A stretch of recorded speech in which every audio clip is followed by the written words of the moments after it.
students, how are you? Hope you are all doing well. So far we have seen 3 chapters: Introduction to Chemistry, Common Laboratory Apparatus and Matter around us. Now we'll see about elements, compounds, symbols and their formula. Plural form formulae. Okay. Then what are elements? Element is defined as pure substances made up of only one kind of atom. That means if it is gold, pure gold, Au. If it is copper, copper only. And if it is aluminium, aluminium only. Those kind is called elements. For example, we can see hydrogen joined with another hydrogen, nitrogen with other nitrogen, oxygen with other combination of two hydrogen, combination of nitrogen, combination of oxygen. Combination of the same group will be combined with other one is called element. Then based on this, most of the elements are known as metals. So we'll see about the properties of metals and non-metals. We may be knowing that metals, in the kitchen we can see our vessels, utensils are made up of that is metal, because it conduct heat. Utensils conduct, that is metals conduct heat. So we made utensils using metals and it conduct heat to and we are getting used to prepare our food. And in that same way, malleable in that sense, it can be made into thin sheets. So it can be, that property is known as malleable. And ductility, metals have the properties of ductility. Ductile in the sense, can make into thin wires, can be drawn into thin wires. So we use electricity wires. If we outside will be concealed with the plastic wires insulation, but inside that will be aluminum or copper wires. So that means wires, that metals can be drawn into thin wires to conduct electricity we are using. And metals have the properties of sonority. Sonority in the sense that makes cling sound.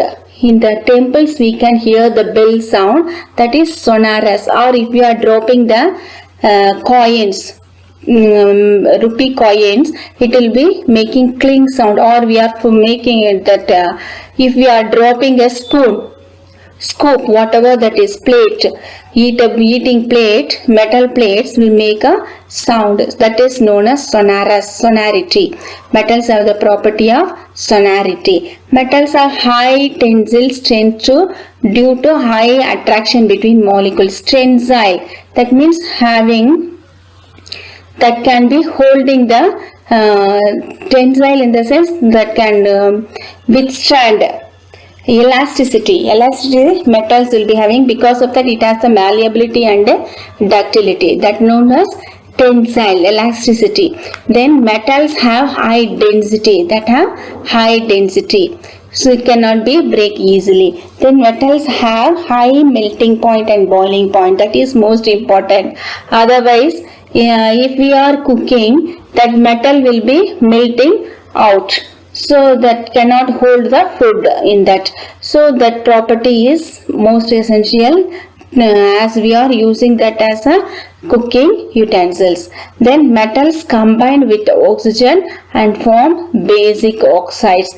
So non-metals, properties of non-metals, they are not good conductors, they are bad conductors, and do not have malleability, do not ductile, and cannot make it, that doesn't have the property of sonority, that do not have sonorous, and have low tensile and low density. Metals have low melting point and boiling point, and combined with oxygen forms acidic oxides. It has basic oxides, it forms acidic oxides.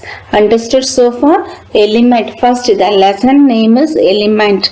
Compound, symbol and formula. Element means one singular substance is known as element. Okay, then what is most of the elements are metals. So we have seen the properties of metals. When we see about the properties of metal, we should know the non-metals properties also, and we have compared properties of metals and non-metals. Understood? When we talk about metals and non-metals, our universe is not consist of only these metals and non-metals. It has gases also, and in between these two metals and non-metals also some of the elements will be. Those are all known as metalloids, which resemble both metals and non-metals. This will be having both properties, metals and non-metals. Those are all known as metalloids. Then unreactive gases. This universe not consist only of metals and non-metals. Gases also there. Air is most important to convey our conversation, isn't it? In between us, in this case, we have air. Air in the sense that is mixture of gases. So these unreactive gases will have two properties. One will be reactive gases and one will be unreactive gases. Unreactive gases will be known as noble gases. This example of this noble gases will be helium, neon, argon, krypton, xenon and radon. And we'll be seeing why it is all the noble gases. We'll see in the further classes. Today we'll see about only the elements, compounds, symbols and formulae. Understood? Next, we have seen the unreactive gases and example of this. Then it is mentioned as helium, mentioned as He, neon mentioned as Ne, argon Ar, and krypton Kr, xenon Xe, radon is Rn. Why these are all mentioning in this? This is known as symbol of that element. Symbol of the element. How do the symbols will be there? Symbols denote chemical elements. Usually first letter of its name in English or sometimes in Latin. Example, oxygen O, carbon C, copper name is cuprum, Latin word Cu. Understood? In this way we can, these are all the symbols of an element. Understood? Then atoms. Atom is the smallest unit of an element. Atom is the smallest unit of an element which cannot be further broken into simpler parts. It may or may not have independent existence. Understood? What is element? Then it is the same group, same substance combined with other one. It is known as element. And what is atom? Atom is the smallest unit of an element. Very smallest. When we are having the paper and we are making into small bit, that small bit is known as atom. Okay. Molecule is, next term is molecule. Molecule is the smallest unit of compound. What is that? First one is element. When it is pure, same group, same substances combined with other thing is known as element. Then that in that smaller particle, smaller one is known as atom. Understood these two terms. Then third term, molecule. What is molecule? Smallest unit of a compound. Always cannot exist in the small element stage. When we combine with the other one only, we will be getting useful things. That is known as compound. For example, hydrogen react with oxygen, we get water. Two hydrogen and oxygen, we get a compound water. Okay. Then compound has a definite ratio. Compound will be having definite ratio. And sometimes when we walk on the garden, on the soil, we can see the iron bits also. If we are rolling magnet on the sand in the garden, we can find iron particles or other sawdust also we can find out. Those are all known as mixtures. Understood? Those will not be in the definite ratio. When it is in definite ratio, that is known as compound. Understood? First term element we came across, and second one atoms, third term molecule, fourth term compound. Compound, one or more elements combined to form compound, that will be in a definite ratio. Proportions will be proper. But and mixture, what is the, when we are saying compound, we should know the difference between mixture and compound. Mixture, it will not be having any definite ratio, and when it is compound, the composition of elements present in the compound is fixed. That means we will be fixed one in the definite ratio. Then second one, this properties, when it for that we should know that sodium and chlorine, we are taking salt in our food, that sodium chloride entirely different from the properties of sodium, individual property. It will not be compound in the compound, that will not exist the individual property that shows new property as a compound. Understood? Then the third one, its constituents cannot be separated by chemical method only, not physical method. Compounds cannot be separated physical method. Then a compound is always homogeneous. Homogeneous in the sense it will be looking like a single one, not in the visibly it cannot be seen in a separate way. This is the properties of compound. The mixtures, this will not be in a fixed ratio. Elements present in the mixture will not be in the fixed ratio. It shows properties of all constituent elements. Whatever it has sawdust, it will be showing. Iron pieces, it will be showing the properties. Sand will be showing different properties. Then constituents cannot be separated by physical method. It can easily pick out. Physical in the sense, manually it can be separated. Then the mixture cannot be homogeneous and heterogeneous. Visibly it can be seen. Separate things are there in the mixture. Understood? Then symbols and abbreviations we have seen. In chemicals, the names are mentioned in the symbols. Symbols are denoted by the first letter in English word or sometimes in Latin word. Then next one, review. What are all? Atom, molecule, compound, mixture, metal, non-metal, noble gas and symbol. Atom we have seen. Atom is the smallest unit of an element. Molecule, smallest unit of compound. It is element. This is compound. Mixture together in that smallest unit is molecule. A single one, aluminium or gold, in that element, small part is known as atom. Then compound is formed by combination of two or more elements in a definite ratio. Mixture, that is the same, combination of two or more elements, not in definite ratio. Okay, not in definite ratio. Then metals or lustrous will be shiny, hard, ductility, malleability, conductor of electricity, heat and electricity.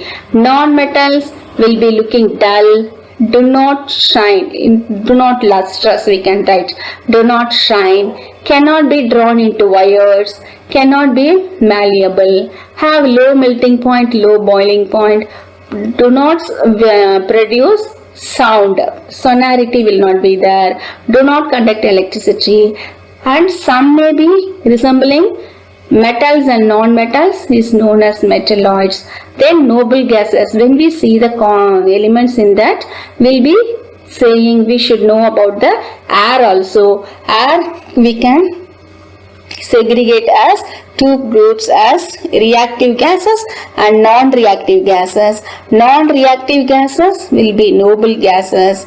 For example, these are all helium, neon, argon, krypton, xenon, radon are the example. And these elements are denoted by that is mentioned by the denoted by the symbols. Symbols are maybe the English first letters or the Latin words. For example, oxygen, carbon, copper, etc. And these are all the matter around us. It can exist in pure state or mixture. If it is pure state, that may be element or compound. Mixture, homogeneous mixture, it may be either homogeneous mixture or it may be heterogeneous. Visibly it can be seen separate particles. Homogeneous, we cannot find, everything will be in the same form. Okay, then next one we'll see the assessment part. Classify the following substances into elements and compounds. How can we segregate is a element and compound? For example, mercury is the single one, Hg. Sulfur is a S, sulfur. Then sugar is the compound of carbon, hydrogen, oxygen. So it is a compound. Then water is a compound, H2O, 2 hydrogen and oxygen. Sand is silicon dioxide, SiO2. So that are coming under compound. Gold, Au, single one. So that is element. Oxygen, single one, O. Alcohol is ethanol, ethyl alcohol, C2H5OH, combination of this carbon, hydrogen, oxygen and hydrogen. So able to understand how to differentiate element and compound. Okay, then give the symbol of carbon, calcium, copper, chlorine, cobalt, argon. Carbon C, cobalt CO. The next letter will be in smaller one, not CO. If you are written capital, it will be read as carbon monoxide. Then chlorine Cl, L should be smaller one. Copper cuprum, so C and U, small one, U should be smallest one. Then calcium, C should be caps, A should be smaller one. Argon in the same way, A caps and R should be smaller one. Then how is sodium chloride differentiate from its constituent elements? And sodium and chlorine we have seen the compound will not show the individual property of sodium and chlorine. We'll see in this. Sodium is a metal that is stored in kerosene because it reacts very fast with the air and water. So it is kept in the kerosene. Pieces of sodium will be kept in kerosene. Then chlorine is the greenish yellow gas and it is poisonous. But when it combined with sodium and chlorine together and form sodium chloride, chemically when it combined chemically form sodium chloride, that is known as common salt we are using to our food every day.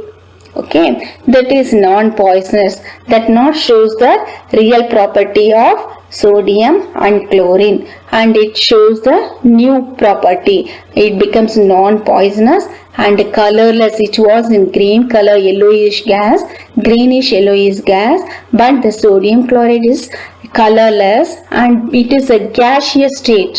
Here it becomes a solid substance. Understood? So when the compound, when the chemicals become to compound, it will not exist, it will not show the individual property. That is the character of compound. Understood? Then write the molecular formula of the calcium oxide, hydrogen sulfide, carbon monoxide and lead sulfide. Calcium oxide, for that we should know the valency number. As you are the beginners to the chemistry, will have whatever necessary only. Okay, the terms valency number we'll see in the higher standard. Calcium has the valency number of 2. Outermost electron it will be having 2. So this is its valency number and we are writing below this calcium. This is the valency number of calcium. Oxygen also having the outermost electron 2. Valency number is 2. So we are writing 2 below this oxygen and we are cross multiplying. In the lower section we will be writing cross multiplication as that Ca2O2 will be writing. As both has 2 common, so we are writing CaO as the formula to calcium oxide. Understood? Valency number of this Ca we are writing, valency number of this oxygen we are writing. These numbers we have to by heart.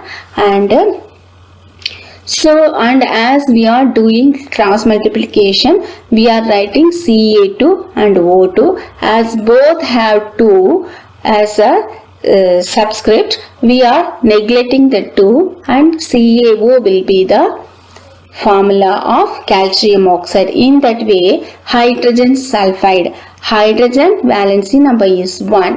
Hydrogen valency number is 1. Sulfur valency number is 2. We are writing below that and cross multiplying H2S. Understood? H, this is cross multiplication 2 and this is S, and 1 will be writing or not. H2S will be the formula for hydrogen sulfide. And carbon monoxide, mono in the sense only one. Carbon we are writing C and oxygen we are writing O. That itself, it both has subscript as 1. So we are writing CO is the formula for carbon monoxide. Then lead sulfide, lead symbol is Pb and lead valency is 2 and 4. We are writing 2 and sulfur 2. So cross multiplication and both subscript. When we are writing below that, we have to write below this as it is. It is called subscript. If you are writing above that, it is known as superscript. Okay. When we are writing, this subscript will be the same, equal to 2. So that is getting cancelled. It is Pb2S2. Instead of writing Pb2S2, we can write PbS. Understood? PbS, lead sulfide, formula of lead sulfide. Next one, find the atomicity of the following molecules. That is calcium chloride. Atomicity in the sense number of atom in that constituent. Number of atoms in the molecule. How many molecules are here? That is only atomicity. Number of molecules in the compound is the atomicity. Here calcium is only 1. So we are writing 1 into 1. Chloride is 2. So 2 into 1. So and we are adding. This will be addition. Between these two will be addition charge. So 1 into 2. Here 2 into 1, 2. And here 1 into 1, 1. So 1 plus 2 will be 3. And in that same way, ammonium sulfide. Ammonium sulfide, we should know to write the formula ammonium. The NH4 is ammonium sulfide. Yes. Then ammonium, it is 1 time. Nitrogen is only 1 plus hydrogen is 4. And together the 2 is outside of this, so we are multiplying by 2. These 2 whole terms will be multiplied by 2 and this sulfur is only 1. So 5 plus 2 is 10. 10 plus 1 is 11. So atomicity of ammonium sulfide is 11. Then acetic acid formula is CH3COOH 1C. That is so 1 into 1 and H3. So 3 into 1. 1 into 3 and C again 1. Oxygen again 1. Oxygen again 1. Hydrogen again 1. So 1 plus 3, it is 4 plus 1, 5, 6, 7, 8. So acetic acid, atomicity of acetic acid is 8. Understood how to calculate? This is 1. 1 plus 3, 4. 4 plus 1, 5. 5 plus 1, 6. 6 plus 1, 7. 7 plus 1, 8. Atomicity of acetic acid is 8. Dinitrogen oxide. What is dinitrogen oxide? Nitrogen N2O. So it is 2. 2 into 1. Together nitrogen 2 molecule and here plus oxygen 1. 2 plus 1 is equal to 3. Understood? Then carbon monoxide C and O. Only 1 carbon, only 1 oxygen. So totally we get 2. 1 plus 1, 2. Atomicity of carbon monoxide is 2. Understood? Then till this we conclude this lesson. In the next lesson, pure substance mixtures and separation of mixtures we'll see in the next class. Thank you.